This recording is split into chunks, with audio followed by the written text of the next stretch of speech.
we can agree on that. Demario Douglas. Yeah, we kind of touched Yeah. on him a little bit. I think Douglas's production is all going to be based on, how Drake May comes out this year. Last year, Douglas missed, 3 games. He had 49 receptions, 561 yards. I don't know.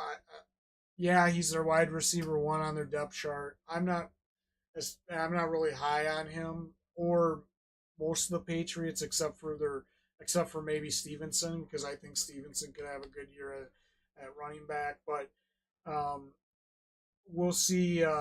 We'll see what happens.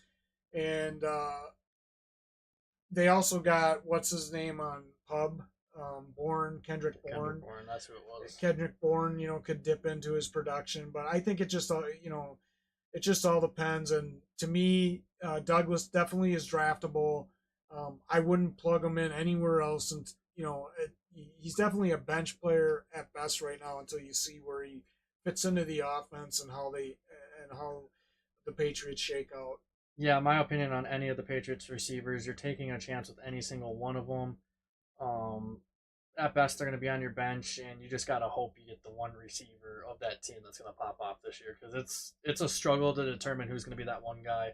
Even the two or three, you still have Juju Smith-Schuster and a few others on the team, so it's like we don't know what we're going to get out of it. So any one of those receivers is bench player at best at the start of the season. You should not start any of those guys, in my opinion.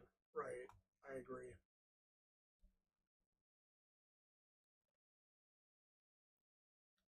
I believe that is Legette, if I'm not mistaken. Xavier Legette. Yeah, so Xavier Legette again. Here's another rookie receiver drafted by um, Panthers. the Panthers. 6'3", 227 pounds. They're really high on this guy. I know he's kind of dealing with a little bit of a lower leg injury right now, but they're saying it's nothing serious. I don't think it's going to keep him out of anything. They've got him listed right now as their wide receiver 2 on their depth chart, above Adam Thielen. I don't know I don't if agree I with agree that. with that or not. Here's what I will say. I think Johnson, Legette, and Thielen both or all three of those guys have legitimate shots based on their um, depth chart of receivers right now, of all of them having a decent season. I think it all just depends on, uh, you know, Bryce who Young. who Bryce Young has a bigger connection with. Me personally, I think that Deontay Johnson is probably going to have a rebound year this year, and then I think Thielen's going to be probably behind him. And then we get, to me, is it going to be probably the third in targets on their receiving core. I definitely think he's draftable. He's one of those rookies that, again, this was a really deep class for rookie wide receivers, and any of these rookie wide receivers could come out and have a Puka type year. Yeah. You just don't know. So I definitely feel like he definitely should be on a roster. You got to draft him later in the draft. He's probably not going to be a flex option right away. He's one of those guys that you're going to have to sit on your bench, and as the season goes on, you're going to see where he shakes out in the offense. Yeah, and I think it benefits him being drafted to this team. And I know you've brought this up quite a bit with someone like Deontay, but you have Adam Thielen as a veteran on the team. He's going to help guide you in the right direction. Thielen just wants to win. He doesn't put his ego in play, like out there, like wanting the ball like some of these guys do. He wants to win games and he wants to help those underneath him. And we've seen that time and time again from Stephon Diggs to Justin Jefferson.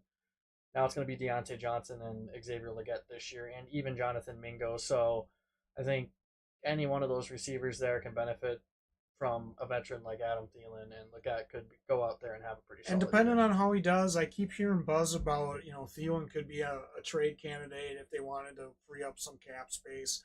I don't know if that's true or not. I keep seeing that. I keep reading some things about that. Because some of these teams want to reduce some of their salary cap. If they end up for some reason loving Leggett and want to, free up some cap space and get a draft pick or something for Adam Thielen, that's going to change where he Yeah, ranks I think he goes up totally. quite a bit. So So you keep that in mind as you're watching throughout training camp and all the news that comes up. and like I said, we'll be updating stuff on Twitter. We might even update it a few times before the season starts. So be prepared for a little minor changes to our list and whatnot. So we've already done it with the quarterbacks. Expect it for the running backs and receivers when we get that posted. But if Adam Thielen did get hurt too, if he's stuck on the team, that's a nice one to have on the bench because there's your wide receiver too. Brian Thomas Jr.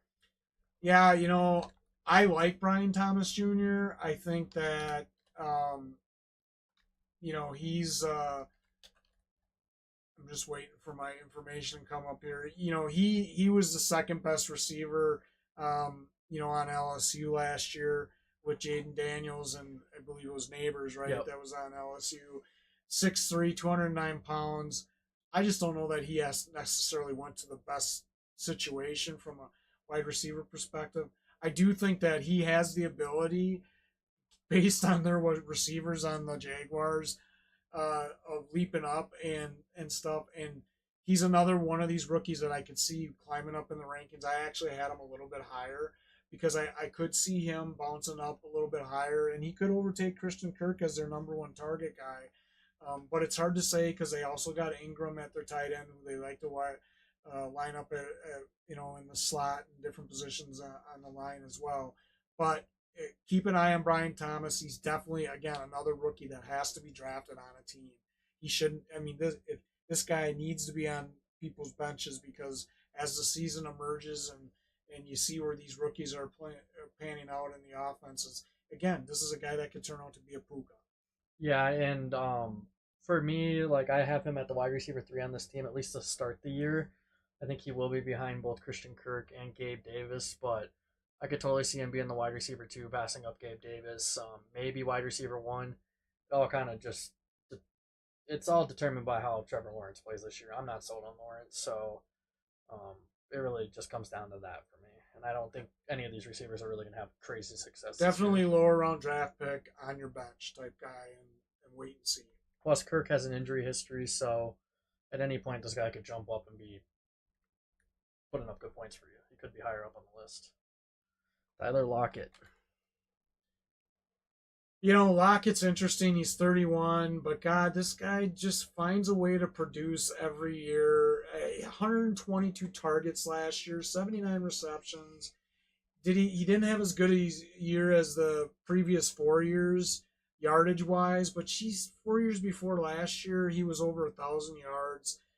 This guy is just consistent, and so uh, he's definitely got to be on a team. He's currently listed number 2 on their depth chart. JSN may take over. Jason Smith, Najaba may take over. Given his age, but he's just consistent. So you definitely need to draft this guy. He needs to be on your bench. You need to just kind of wait and see how he plays out.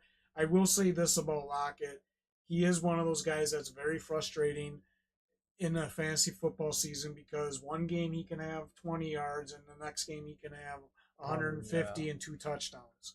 So he's one of those guys that has the ability to break off. His touchdowns each year is a little deceiving because when he gets touchdowns, it's usually multiple touchdowns In the same game. So, yeah, that's kind of why I had him ranked a little bit lower. He's averaged 8 touchdowns over a bulk of 6 years there, 7 years maybe, and yeah, his yards have been there. I think he'll be taking a step back this year. I think JSN is going to be jumping him on the depth chart, and I still think Lockett will still probably get close to 100 targets. I think he'll probably receive around 70 of those, but I don't think he's going to have a ton of yards. I think he might be sitting at about the same touchdown wise, maybe a little less because I think JSN might take over some of that, but yeah, he had 5 touchdowns last year, so we'll have to wait and see. we might have him a little low, but I don't know. I just have this gut feeling that JSN is going to be taking over his wide receiver 2 role there. And Geno Smith is probably going to struggle this year as well. I think we talked about that yesterday on our own time. But to round it on off, I got Gabe Davis. Yeah, Wiggs is a little bit higher on Gabe Davis than I am. You know, Davis had a decent year in 2022. Last year, I believe he was hurt most of the year. No, he played a bulk of it. It's not showing it though. Well, we don't need to. So I'm not sure. What is so last year? he had 81 or 45 receptions and 748 yards and 7 touchdowns. So, you know, I'm not as sold as on Gabe Davis. I think he was in a lot better situation in Buffalo than he is in Jacksonville. I think he took a step down at quarterback. Obviously, I don't think his production is going to be that high this year. Um, I could be wrong, but that's just my opinion. So um, again, he's definitely draftable, but I think you need to wait and see where he plays out in his new role with Jacksonville.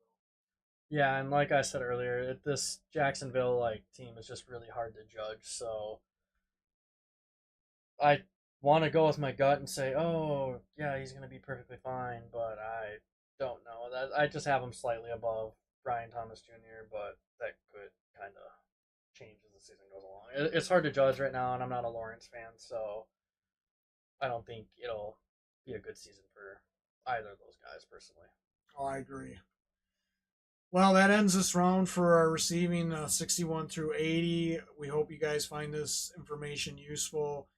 Uh, we definitely appreciate everybody that's watching. Check us out on our YouTube channel at Fantasy Fools PPR. Subscribe, like. We're also out on X, Snap, Instagram, TikTok. Please go check us out.